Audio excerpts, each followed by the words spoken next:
تو اس میں ہماری بھلائی. اگر ہم یہ گمان کرتے ہیں کہ ہم اللہ کے پیغام کو نہیں پہنچائیں گے تو اللہ کا پیغام عام نہیں ہوگا، ایسا نہیں. اللہ نہ عربوں کا محتاج ہے، نہ عجموں کا محتاج ہے، نہ کسی عالم کا محتاج ہے اور نہ کسی جاہل کا محتاج ہے، نہ کسی بادشاہ کا محتاج ہے، نہ کسی غریب اور فقیر کا محتاج ہے. اس کا دین تو عام ہو کر کے رہے گا، اس کا دین پھیل کر کے رہے گا. وہ جس کے ذریعے چاہے، جب چاہے، جس قوم کے ذریعے چاہے اپنے دین کو پھیلائے گا، اپنے دین کو غالب کرے گا، اپنے دین کو اس دنیا میں نافذ کرے گا.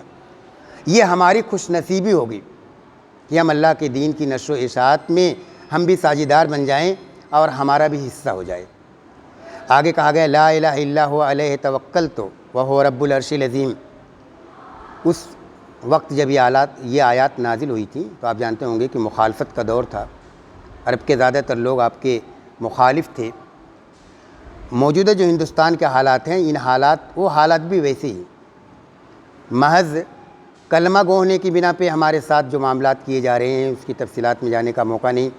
بعض واقعات ابھی جو 1-2 دن پہلے پیش آئے وہ کتنے تکلیف دہ ہیں، اس کو لفظوں میں بیان نہیں کیا جا سکتا. ایسے حالات میں مایوس ہونے کی ضرورت نہیں.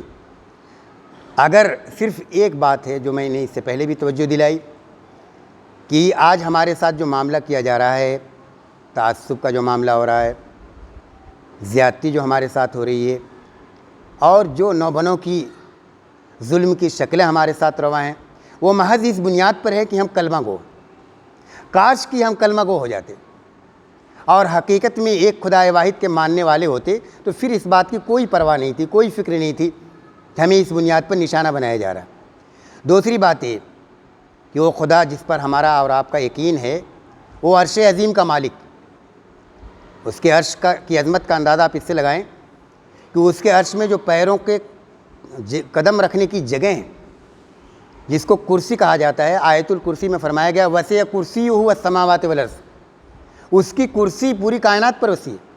جس خدا کے عرش کی کرسی پوری کائنات پر وسیع ہو، اس کی عرش کی عظمتوں کا اور اس کی عرش کی وسعتوں کا اندازہ لگا سکتے ہیں.